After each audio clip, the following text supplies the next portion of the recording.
All right, welcome everybody. Thanks for being here today. Thanks for listening. Thanks to all our beautiful Sheelas. Each week, of course, we explore, we present our own Sheelanagig, a woman whose strength and perseverance has led her to greatness, who empowers and inspires us, and maybe even one who was never acknowledged and needs to be acknowledged. You need to hear about this woman for sure.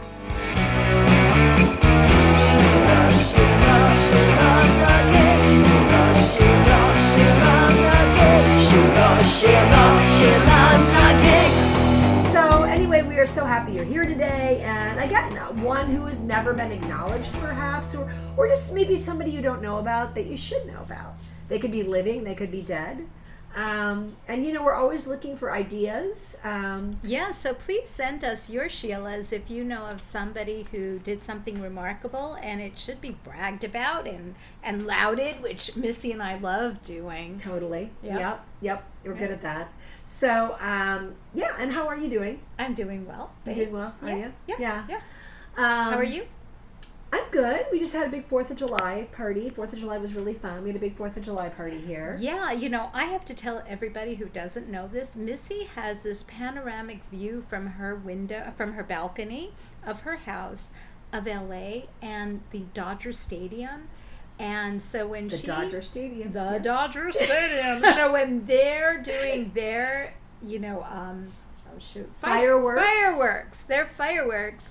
You can see them from Missy's house, and I would say it's spectacular, but I've actually never made it to one. She never makes it to my 4th of July party. My husband's birthday is July 5th. And he gets really scared of fireworks, so he hides under doesn't. April's bed. No, wrong, Buzz. But he does. It's an opportunity to hang out with our children who are college age. They always come in for his birthday, and so that's good. That's nice. One day we'll have to celebrate his birthday with our children on your patio. See, we would love that. Yeah, we would love that. And when we get like 5 different sets, because we get all from the west side, and then we get the downtown fireworks, and we get the Pasadena fireworks, and we did fireworks in front of my house this year, too. It's kind of funny. My friend Jennifer brought this giant pack of fireworks.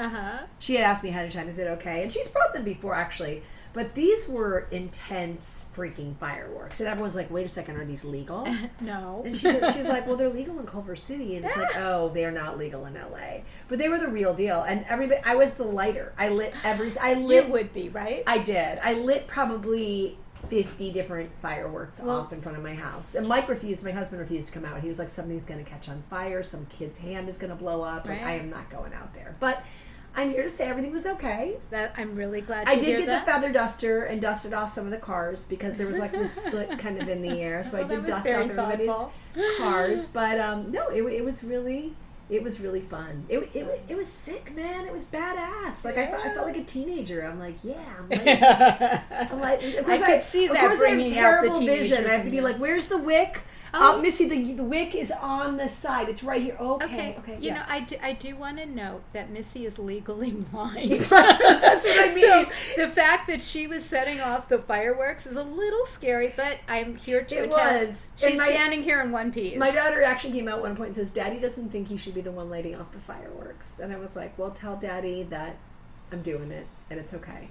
And might I say, Ellery's a little correct, and so was Mike, the dad. But it was so fun. Husband. But I'm glad you had a good time. I had like trigger thumb the next day. Yeah. Like the sore thumb from that lighter lighting just all that kind stuff. Of like but it was really fun. I know. It was really, and 4th of July's passed by now, but it was super fun. It was good.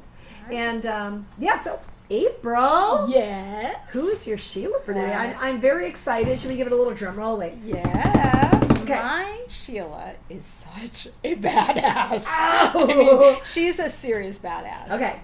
Her name is Martha Gellhorn, and she was born on November 8th, 1908. And yes, she is an American novelist, and she's a travel writer, and she's a journalist. But I think the thing that really makes her a total badass is the fact that not only was she the first American female war correspondent, but she was also considered one of the greatest war correspondents of the 20th century, and that is between men and women. See, that's amazing. Yeah. That is so freaking cool. And I honestly, I think I've heard her name, honestly, but I know nothing. I couldn't tell you who she is. Well, let me enlighten you, because she's pretty awesome. Gellhorn was reportedly on virtually every major, and I mean major, world conflict over a 60-year career. Towards the end, she was sort of, barely standing on one foot, but still being a war correspondent. And she was also notably and reluctantly to admit the third wife of the American novelist Ernest Hemingway. Ernest Hemingway. Yes. Oh God, I hate to say that's why I've heard. That's terrible. Well, it is terrible. It is terrible. And I will elaborate. You should never freaking be defined by your husband. Well, I'm going to elaborate on that more because she hated that. Like she was. Of course, she hated that. Yeah, she totally. Can you just tell me her last name again? And Gellhorn. Gellhorn, and that is spelled Gellhorn. Okay, Gellhorn. Got Gellhorn. it. Okay. So, Ms. Gellhorn was born in St. Louis, Missouri, and she was the daughter. There's a New York accent. My New York accent just comes right out. She was the daughter of who? She was the daughter of Edna Fischel Gellhorn, who was a suffragette and a badass in her own right. Nice. And George Gellhorn, a German-born gynecologist. And her brother, she had an older brother and a younger brother, so Walter became a noted law professor at Columbia University, and the younger brother was an oncologist and the dean of University of Pennsylvania School of Medicine. So you might say that the whole family was a little bit of an overachiever. Yeah, like family of overachievers. Yeah, wow, good for them. Awesome. So in 1926, our badass Martha Gellhorn enrolls at Bryn Mawr College, which is a very distinguished East Coast college. I've been there. My cousin went there. Yeah. And you know what? Let me just a little side note. I went to her graduation. Yes. I was super proud of her. Aww. And Cokie Roberts was the speaker. I love Cokie Roberts. Cokie Roberts did the commencement speech. We can't ever really celebrate Cokie because she was known. She really, I think she did get her due, but I loved Cokie too. And you want to know what else? What? Stephen, my husband, had such a mad crush on Cokie. I got him a face. Did you say man crush or mad crush? Mad crush. Okay, I was going to say, because Cokie is not a man. No, mad crush. No, she's a woman. Yep. And I got him a signed photo of her, and he just kept it in his office for years. Oh my gosh. He loved Cokie Roberts. I love that. But anyway, back to Bryn Mawr. Martha only lasted 2 years there, and she had ants in her pants. She wasn't going to sit around, getting You mean ants in her pants? I'm from Michigan. Ants in her pants. Okay. She wanted to just be out there. She really wanted to be a journalist, and she couldn't sit still long enough to finish her education at Bryn Mawr. So she actually published her very first article when she was quite young. In 1930, in the New Republic, she was determined to become a foreign correspondent. And so she went to France for 2 years, where she worked for the United Press Bureau in Paris. But sadly, she got fired because she reported a sexual harassment complaint on a man that was connected with the agency. And so she got booted pretty quick out of her first correspondent job. Just for telling the truth. Just for telling the truth.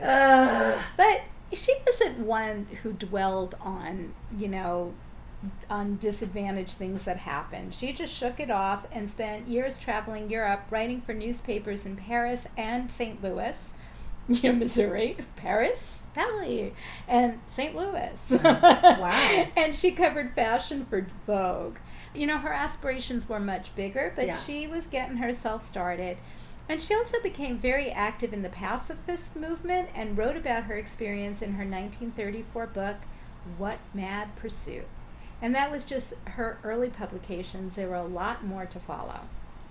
Well, Miss Gellhorn was known for having a few famous affairs with rather... You do tell. Yeah, well, I will. I love the affairs part. Yeah. I have to admit, I really do. Her first known one was with the French economist Bertrand de Jouvenel. And it began in 1930 when she was only 22 years old, and it lasted until 1934, and it was said that she would have married de Jouvenel, but his wife wasn't going to consent to a divorce, and so that kind of never happened. Oh.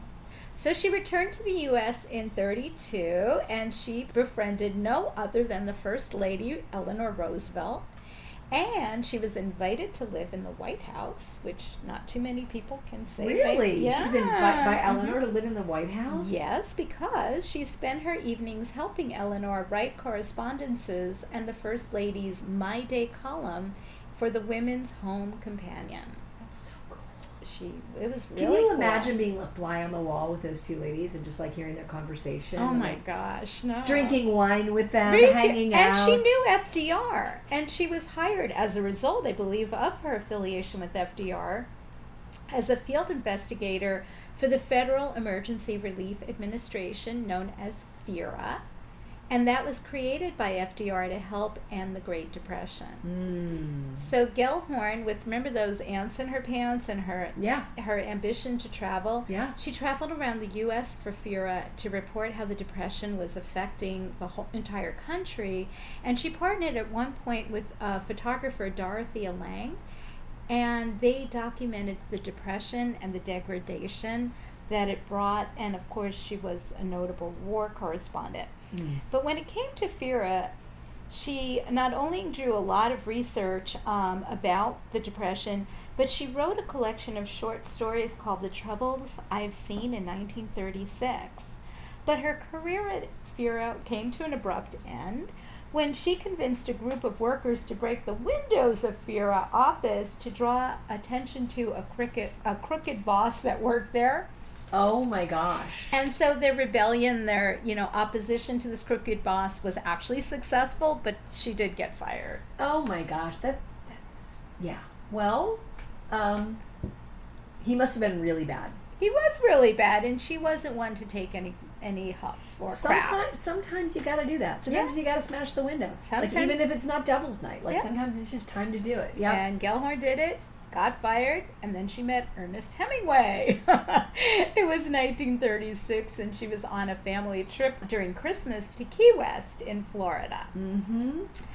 And she'd been hired to report for Collier's Weekly on the Spanish Civil War, and so when she met Ernest Hemingway, the two of them decided that they would travel to Spain together so that she can cover the war and Ernest Hemingway can cover her. So Gellhorn and Hemingway had lived together off and on for 4 years before marrying in 1940. Hemingway had ostensibly lived with his second wife, Pauline, until 1939, so it appears to be there was an overlap between Pauline. Some overlap. Yes, and our heroine, Gellhorn, or Sheela. But increasingly, Hemingway got very resentful of Gellhorn's long absences because she was always away on reporting assignments. And at one point he wrote her a letter and he wanted to know, are you a war correspondent or the wife in my bed? Oh, Ernest. Well, Ernest had a real issue with the fact that she was really a rising star in journalism worldwide. And she was dauntless in her pursuit of this career, and it just infuriated him. It fueled both his competitive nature and his insecurity.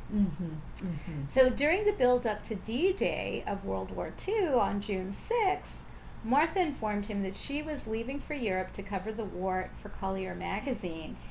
And he really didn't want her to go, and he did his best to persuade her not to go. And when he realized he could not change her mind, he decided to apply as a war correspondent for the very same magazine.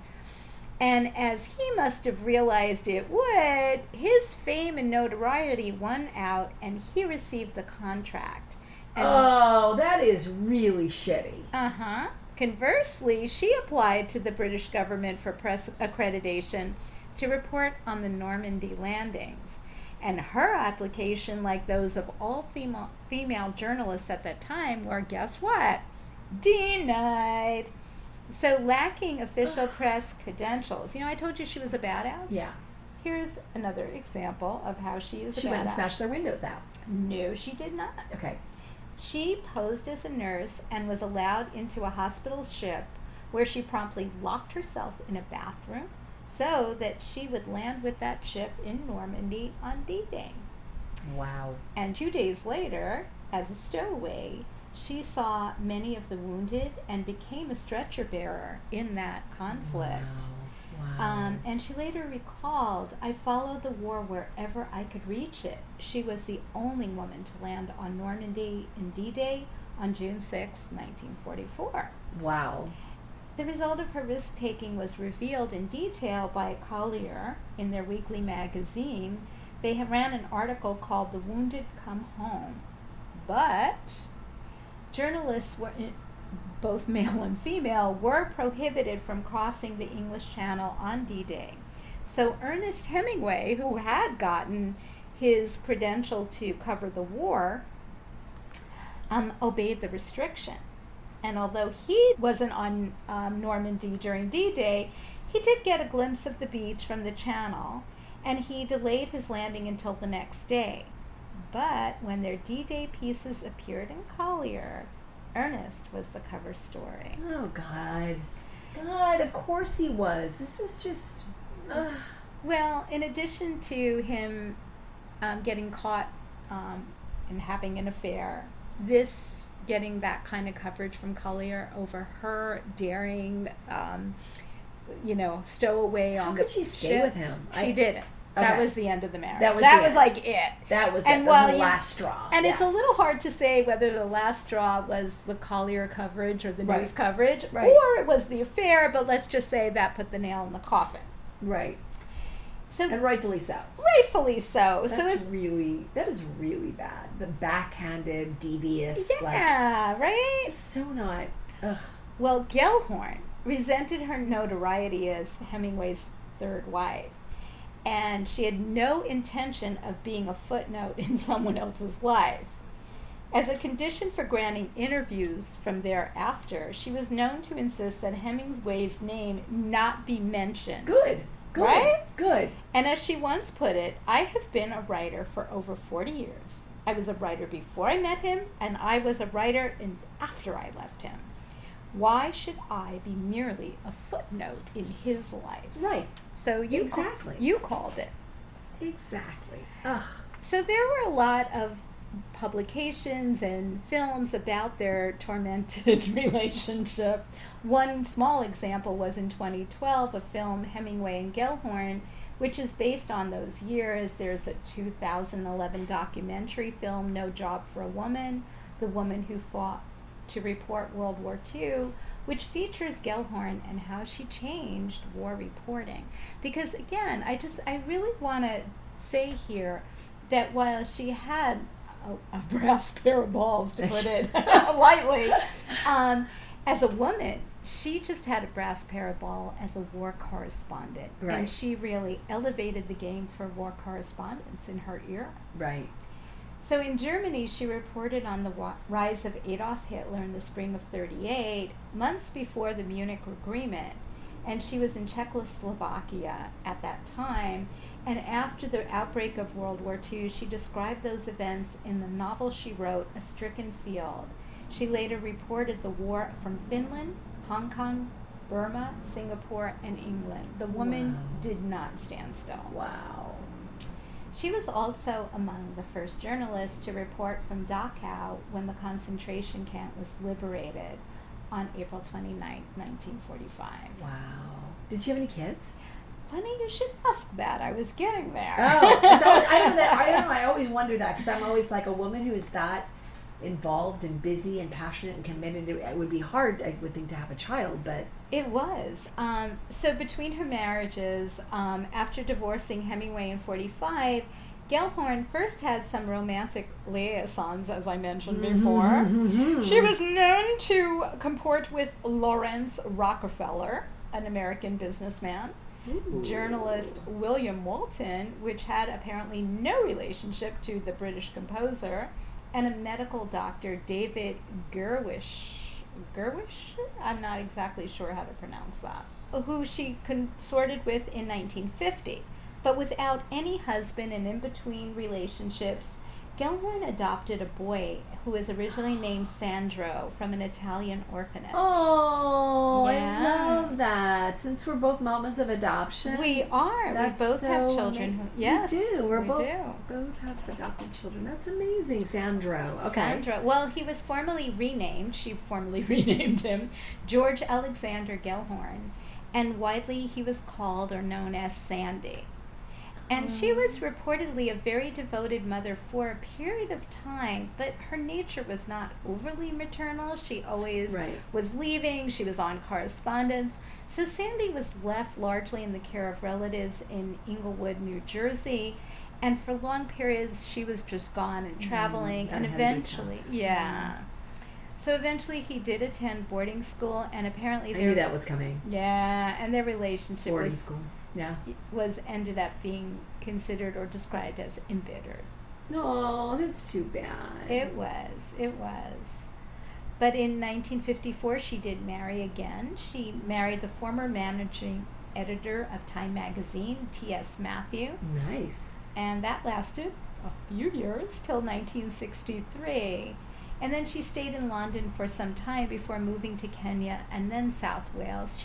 I don't think she was the settle down type. Yeah, she doesn't seem like the settle down type. And it's a bummer because during that time it was so encouraged for women to settle down. Absolutely. You get married, have a family, be a homemaker, make your home, And so I think that when that wasn't a natural part of, that had to be very hard. Very hard. I mean, it was hard to really be a mother, a wife, and she just kept on going. I mean, after the war, Gellhorn worked for the Atlantic Monthly, and she covered the Vietnam War and the Arab-Israeli conflicts in 1960s and 70s.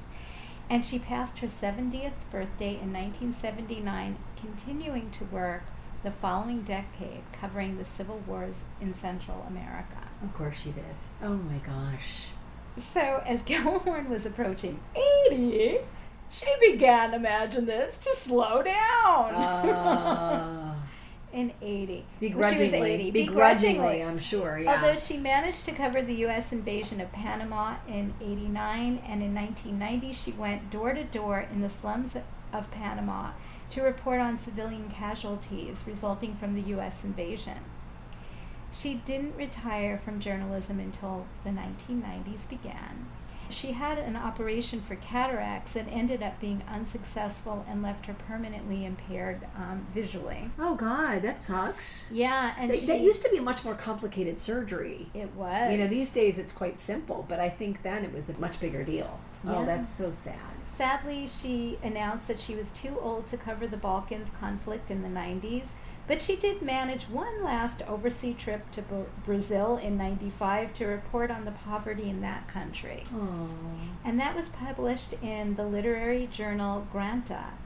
This last feat was accomplished with great difficulty, as Gellhorn's eyesight was really failing, and she could not read her own manuscripts. Oh, that is so sad. Like a war correspondent who can't read their own manuscripts or see really what's going on. Like, that is just so sad. It's sad, but we also have to remember by this time she was 80s, or she was in her 80s, and she had been so prolific for decades. Right.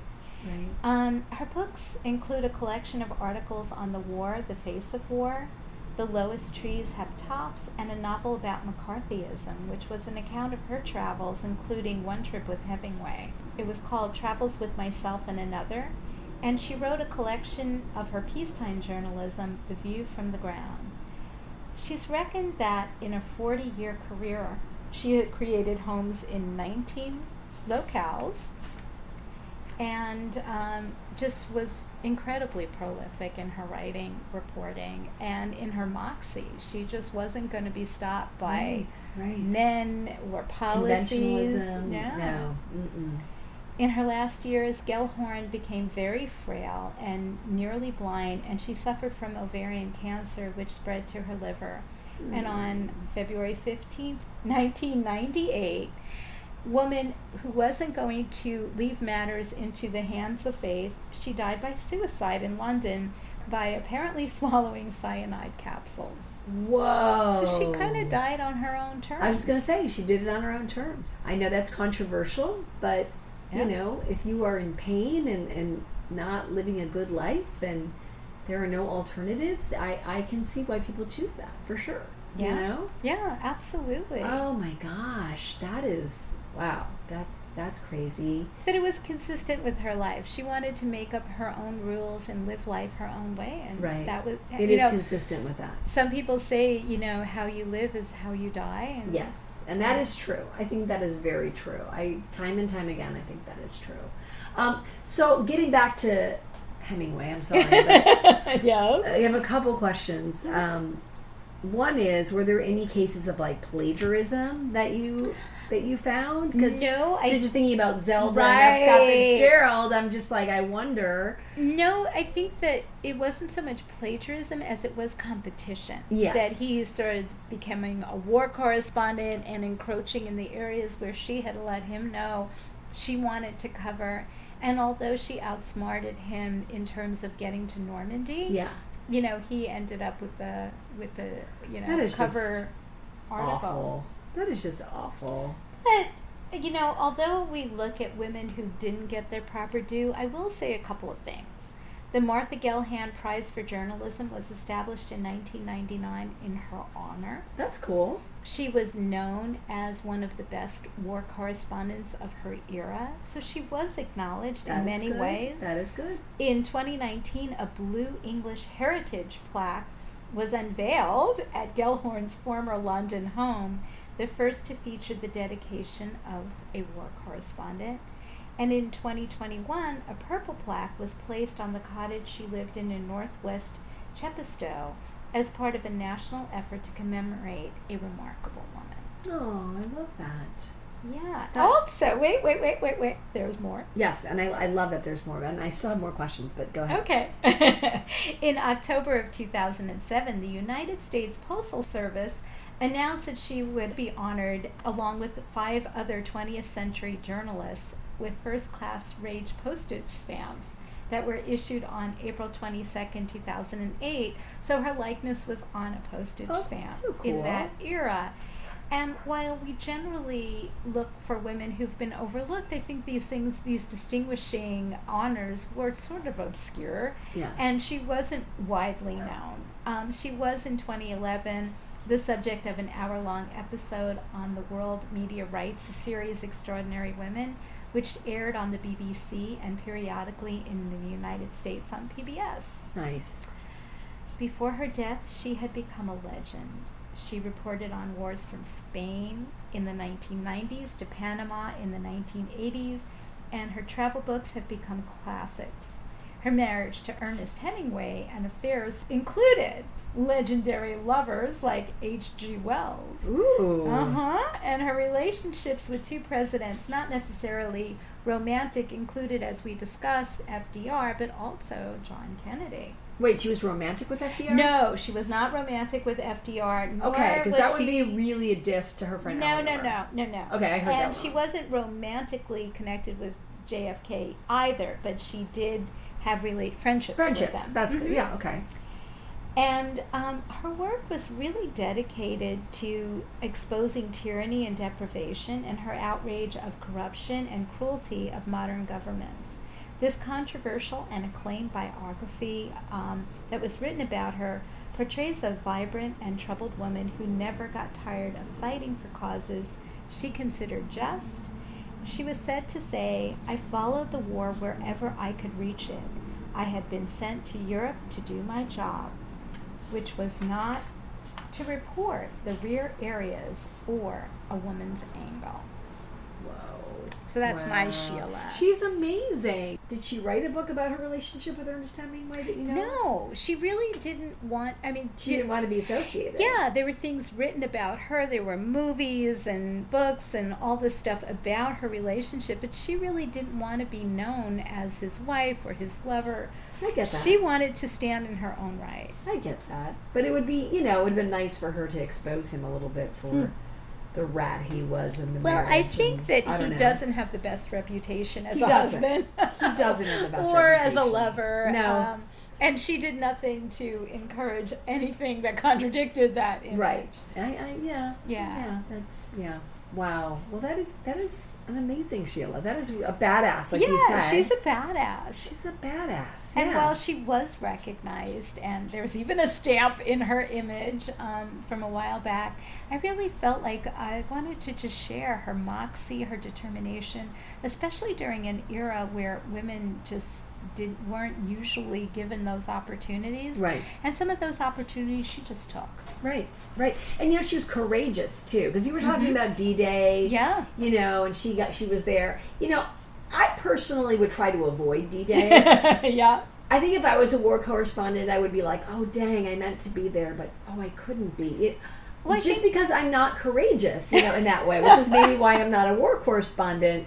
But perhaps looking at that a little closer, maybe there is some kind of like the fact that she was there in the trenches, literally, no pun intended, and Ernest did not make it in time. Maybe that was a little intentional on his part, because who wants to really, you know what I mean? But that was her soul. Like, she was a war correspondent. Was her soul. He was a novelist. That was kind of putting on a new hat. He's probably scared to death. Yeah, he was trying. Well, I don't know. Avoidance, Yeah, he was trying to one up her. Yeah. And I don't know if he had been permitted legally to travel to Normandy in time for D-Day if he would have gone. I mean, we can give him the benefit of the doubt. I'm going to say it was a convenient excuse. That's what I'm going to say. Okay. Yeah. But she made sure. She just Right. got on a ship under a pretense, locked herself in a bathroom. Pretended she was a nurse. Yeah. And the other thing is, while D-Day was obviously a very dangerous mission to be on, as a war correspondent, she was always in the line of fire. She was always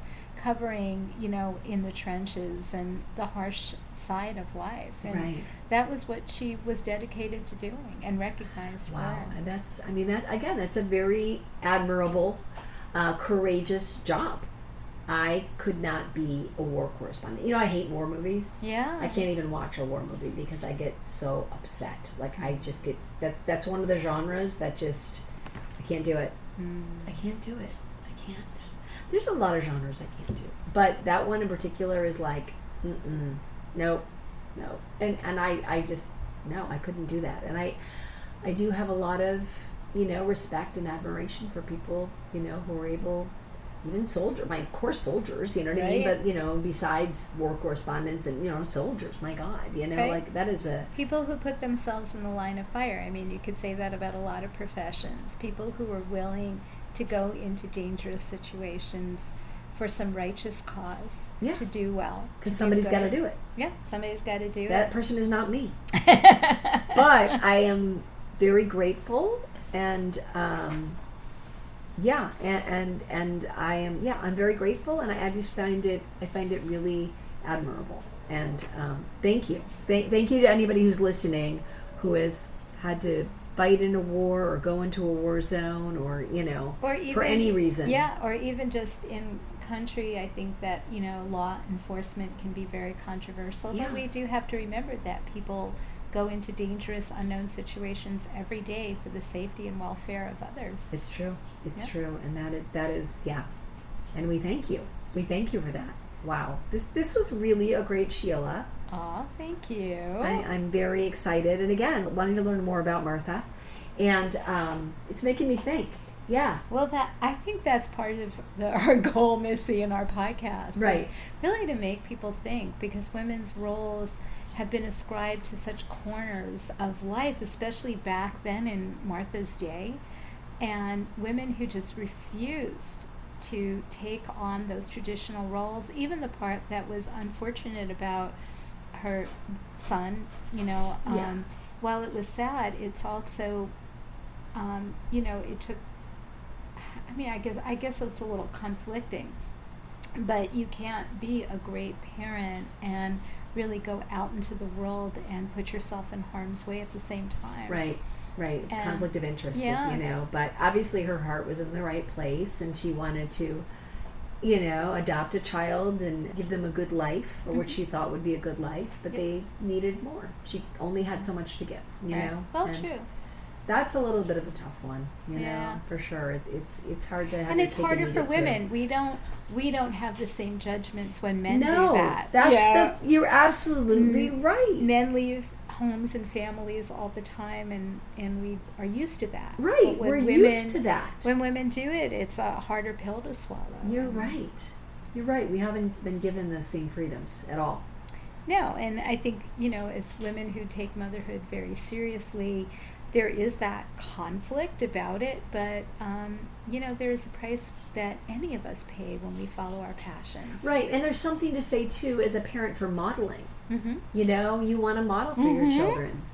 So yes, to live their dreams and take risks and be their most authentic selves. Exactly, and I mean, this is a little bit of like a fine line, a little double-edged sword, even, you know what I mean? But there is something to say for modeling too, and That's true. There's a great quote from Erica Jong, which I love, but I always think of it because I think of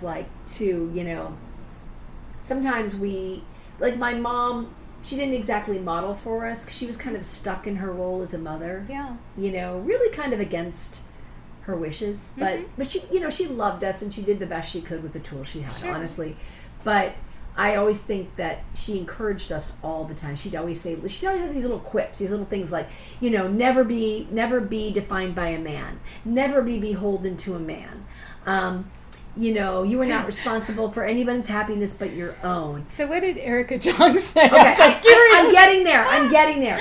So the point being, like, I always think, like, she kind of, and this is the Erica Jong quote again, I if I could look it up right now I would, but it's basically like, she carved the wings, that she could never fly with, but she carved the wings for me to fly with. And it's a beautiful, beautiful quote, and it's so freaking true, like when I think of my own mother. Like, she didn't exactly model for us. I mean, in some ways she did, she did the best she could, but she was a little bit stuck in her role in the 70s, you know? But she certainly, all the messaging, all the, I remember my sisters got married at 25 and she said, "You're not going to do that to me, are you?" Yeah. Like, she was very like, see the world, do your thing, kid. And of course, I didn't get married until I was 41. I think I listened. I think I listened. But yeah, if you look up that quote, it's beautiful because it really is about the wings they carve for you to fly with, Some people have more the ability to fly with those wings than others, probably. Well, that's true. And I think some of us are maybe meant to have quieter, more directed lives. And that's not to put anybody down. I think it's the freedom to be whatever it is we're born to be. Yeah, absolutely.